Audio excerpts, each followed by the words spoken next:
Yogah Karmasu Kaushalam.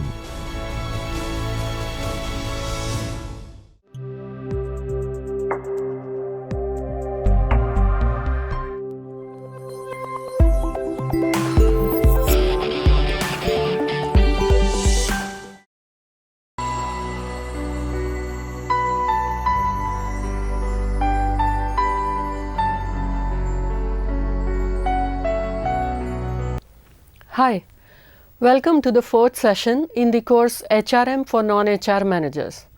Today we are going to discuss job design leading to job analysis, understand how job descriptions and job specifications are derived from job analysis, and will integrate all the concepts learned so far in a practical illustration.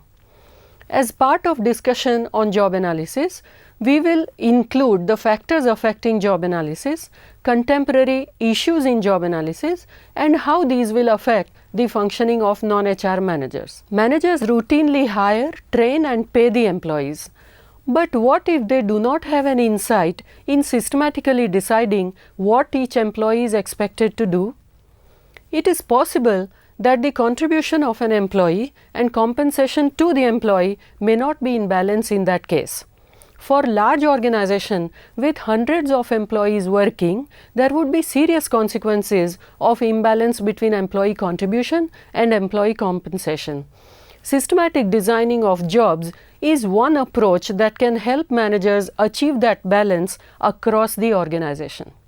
Next, we discuss the meaning of job design.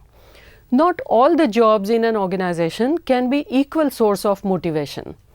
Sometimes that cannot be helped, but with job design, it is possible to balance different aspects of a job so that it can offer maximum possible motivation to its incumbent. One of the most widely accepted way of job designing is by paying attention to the job characteristics. Two researchers, Richard Heckman and Greg Oldham, theorized that jobs can be a source of motivation through 5 characteristics. First, the variety of skills it requires. Second, the identity of the task. Third, the significance of the task. Fourth, the autonomy that the incumbent can exercise. And finally, the fifth, feedback available to the incumbent of the job. The argument Heckman and Oldham used was that each of these 5 characteristics creates a psychological state for the employee performing that job, which influences their motivation, job performance, satisfaction, and intentions to leave. For example, if the job of a receptionist is to answer phone calls, it becomes a monotonous and boring job. In terms of job characteristics, transferring and dialing tens of or hundreds of calls every day forever can cause irritation, fatigue, and a strong feeling that the task at hand is meaningless. In a relatively small organization, this job often involves periods of no activity, leading other people to perceive that the clerk does nothing or is free all the time. Dhiren Kamania, the promoter of a submersible pumps manufacturing company, said that they redesigned that job to include several other components for the receptionist clerk. The incumbent was assigned the tasks of managing the phone desk and receiving the guests, and in addition, the incumbent also managed the correspondence of specific departments and acted as a point of contact for the couriers for entire organization. To some, what may seem like a burdensome workload, the redesigned job engaged a wide variety of the employee skills. It also presented visible identity to the tasks performed, and the timeliness and accuracy presented the job with greater significance. Autonomy in the job was perceived through the relatively flexible order of the tasks for the day while remaining responsible for the desired outcomes. Through the persons requesting the services, the receptionist could clearly understand if their job was done effectively or not. After the change, the employer and employee both have been satisfied, and the employee has shown inclination to get involved in the company's continuous improvement program. Not all organizations can redesign all the jobs though. Some organizations rotate their employees periodically among jobs which have similar demands of skills at the same level in the organization. Automobile manufacturing industry widely uses job rotation for its employees. It is also possible to enrich some jobs with motivating elements. Enriched jobs involve combining fragmented tasks together and forming natural work units of related tasks to form a meaningful whole. Further, they put the employee in direct relationship with the clients, allowing the employee to share in the control and responsibility which was reserved for the senior managers earlier, and finally letting them know how they are performing. The example of receptionist at the pump manufacturing company comes much close to job enrichment. Managers have an opportunity to review if the newly opened positions have a potential to be intrinsically motivating because of their characteristics. On conceptual level, managers think about the motivational characteristics of the job, while at an applied level, they need to think of what the job would entail and what kind of people to hire for the job. A crucial link between the two is provided by job analysis. Dessler and Warkey list 6 dimensions of information segregated by job analysis. We will understand each of them using the example of a janitor's job. The first element is work activities performed as part of the job. In case of the janitor, the list could include dusting, sweeping, wet wiping surfaces and floors, removing cobwebs, emptying, cleaning and repositioning dustbins, placing waste at appropriate place for collection, notifying office about replenishing cleaning supplies at appropriate time, keeping cleaning tools clean and storing them appropriately after use, storing cleaning supplies at designated place and responding to additional cleaning requests and needs as appropriate. The second element of job analysis is listing human behaviors associated with the performance of the job. For the job of a janitor, examples of human behaviors could be moving in steps, climbing, walking, crouching, and lifting weight. The third element of job analysis is list of machines, tools, equipment, and work aids. Don't forget to include your favorite brand of broom in the category if you are going to be a janitor. The fourth element of job analysis is performance standards, which can be quantitative and qualitative. For the job of a janitor, the example of quantitative standard may include the frequency of cleaning the premises, for example, minimum 2 times a day for the floors. Qualitative standard may require mirrors to be spotless. The fifth element provides the job context and relates to physical working conditions, work schedule, and the organizational and social context. For a janitor, the example of work setting or physical working conditions could refer to dealing with acids, disinfectants, and detergents, to which some people may be allergic, or dust and odor. Schedule could entail completion of cleaning work before 7 a.m. The organizational and social context may provide information on who the incumbent will interact with, for example, the office clerk. Lastly, the sixth element of human requirement could compile information on job-related knowledge or skills or required personal attributes. Try to guess what these would be for the job of a janitor. If it helps, and if you are interested, you can read more about job analysis and its detailed steps in the online content area. You may be thinking that this is a lot of work for the job of a janitor. Well, I don't blame you. But think of other jobs with more direct consequences for the organization's performance and its outcomes. What if these elements were unclear, ill-defined, and ambiguous? Or worse, simply left unstated?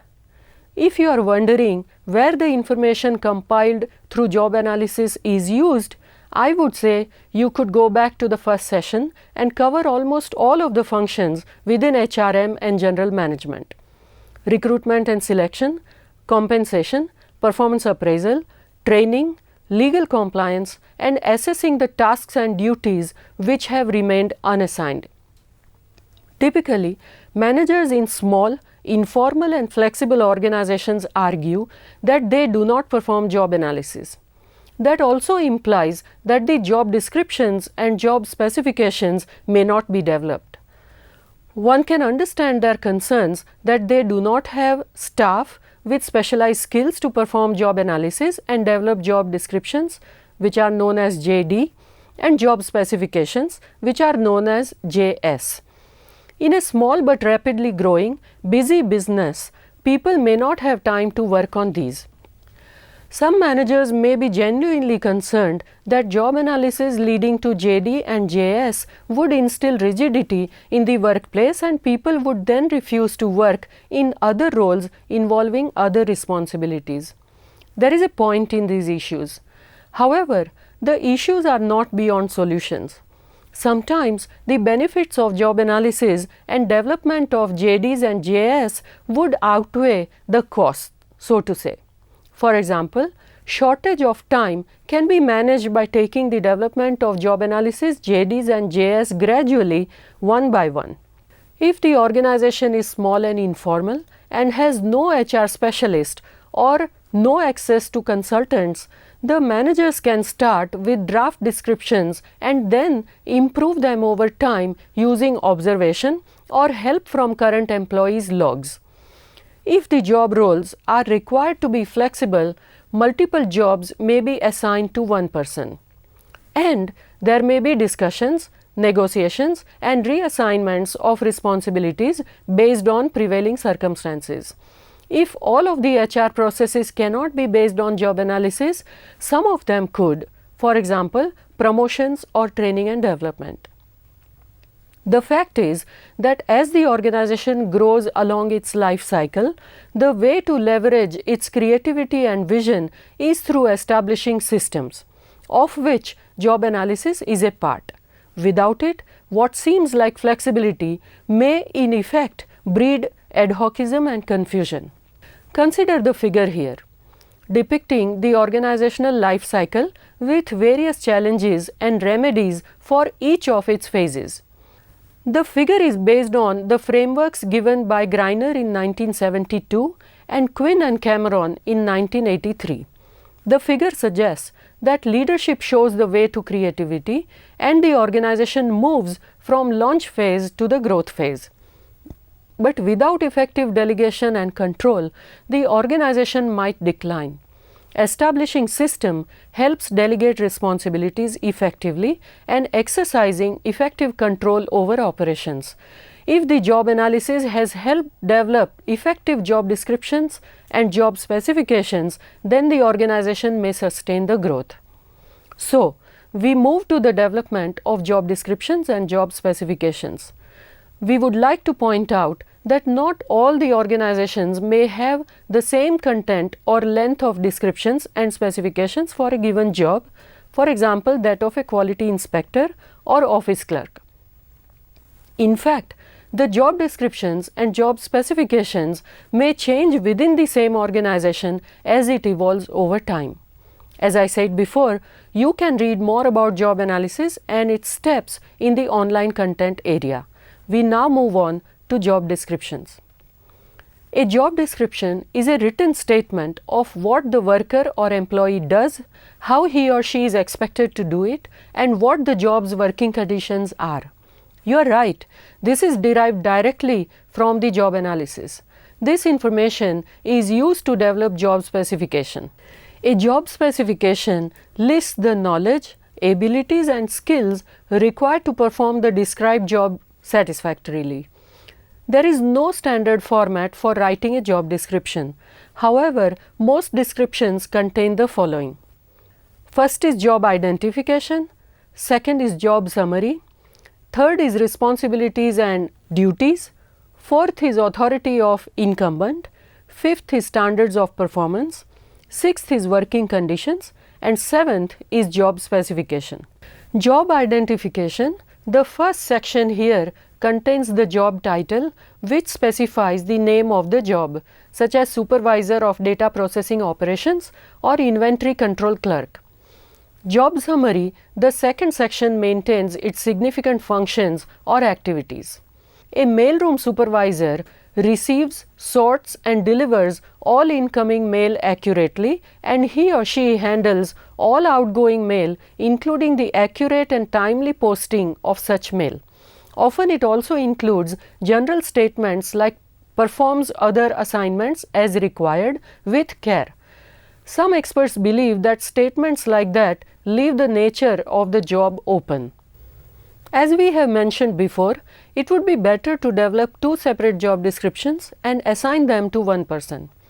Finally, the summary should make it clear that the employer expects the employee to carry out his or her duties efficiently, attentively, and conscientiously. The section of relationships is a statement that shows the job holder's relationships with other people inside and outside the organization. For a human resource manager, such a statement might look like this: reports to Vice President of Employee Relations, supervises Human Resource Clerk, Test Administrator, Labor Relations Director, and one Secretary. Works with all department managers and executive management. Outside the company, employment agencies, executive recruitment firms, union representatives, state and federal employment offices, and various vendors. Then, the responsibilities and duties section is the heart of job description. It should list significant responsibilities and duties of the job. Again, job analysis is the source of this information. The standards of performance and working conditions follow next. Defining standards of performance may be difficult to spell out, but the effort is worth all of the effort and perhaps more. The standards may be defined in terms of accuracy, schedules, or timeliness. Telephone receptionists, for example, may be expected to answer the call within the first 3 rings. A work group may be expected to produce a predetermined number of acceptable units in a shift. Finally, we move to writing job specifications. The job specification takes the job description as a basis and helps determine the human qualities and experience required to do the given job effectively. It shows what kind of a person to recruit and for what qualities you should test that person. It may be a section of job description or a separate document. Job specifications for standard jobs performed by trained persons might be straightforward and focus mostly on characteristics like the desired experience, quality of relevant training, and previous job performance. The challenge here may be to develop job specification for a non-standard job or for the profiles which are uncommon. You can read more about job descriptions and job specifications in the online content area of this course. One major problem with giving the employees detailed job description and job specification is that once shared with the employee, written content becomes narrowly and rigidly understood as my job. Such a stance hinders flexibility and change. This is not my job, as many employees resist doing anything other than what was the given job description at the time of their employment. Many organizations are therefore shifting their focus from tasks to the competencies that describe the job. Dessler defined competencies as demonstrable characteristics of a person that enable job performance. That means that these competencies are observable, measurable behaviors which comprise parts of a job. By way of example, Dessler presented the example of one of the technical competencies of a systems engineer as prepare comprehensive and complete documentation including specification, flow diagrams, process patrols, and budgets. Apart from technical competencies required for a job, there may be general competencies like leadership competencies and such. For now, it is time to consolidate the learning so far with the help of one example which integrates trends in the external environment with the strategy of the organization, its projections about productivity, estimation about positions, and the plans for hiring linked with job analysis. We take the example of a luxury hotel in the hotel industry. Located within the service sector of the economy, hospitality goes together with tourism as people need hospitality when they travel. By way of hospitality, hotels cater to a range of services including rooms, travel support, and food and beverages, restaurants and catering, recreation such as theme parks, and events such as weddings. Hotels in India are categorized into star rated, that is 5-star deluxe and 5-star, 3, 4-star and 1 and 2-star hotels, heritage hotels like Grand, Classic and Basic, budget hotels, resorts including timeshare, licensed units such as service apartments and other licensed units, and unclassified hotels. There are other ways of classifying hotels, for example whether they are domestic or international, a single or independent property, or a chain of brand hotels, and so on. A hotel, depending on the range of services it offers, has two parts: the direct operations such as serving and housekeeping, which brings the staff into contact with customers, and back-end operations such as facility maintenance and kitchen operations. Major source of revenue for a regular hotel is from its rooms, followed by the sale of food and beverages and banquets, along with some other miscellaneous sources. In this example, we consider a full-service luxury hotel. Anyone who is interested in HR planning in hotel industry may closely follow the trends in the industry and how they would shape the demand for the rooms. In the figure on your screen, the first block of 4 boxes presents global context of business and the organization. In continuation of global trends, the block of the next 3 boxes brings in the local context of business and the organization. Finally, the last block establishes productivity ratio, which can be used to estimate the workload. In the example we present, the scenario is that the area general manager has left the hotel for better job prospects. Hence, the general manager has been promoted as the new area general manager, and the assistant general manager is also promoted as the general manager. New assistant general manager is to be recruited. As decided by the senior management, this post will be open for external recruitment. Consider the job description retrieved from the link that you can see on your screen. If so much information is given to you, can you draft the job specification for the job of assistant general manager of a full service hotel? Discuss with us at the discussion forum. In this session, we discussed job analysis, job description and job specification in detail, some of them with examples. We will see you soon in the next session. Thank you.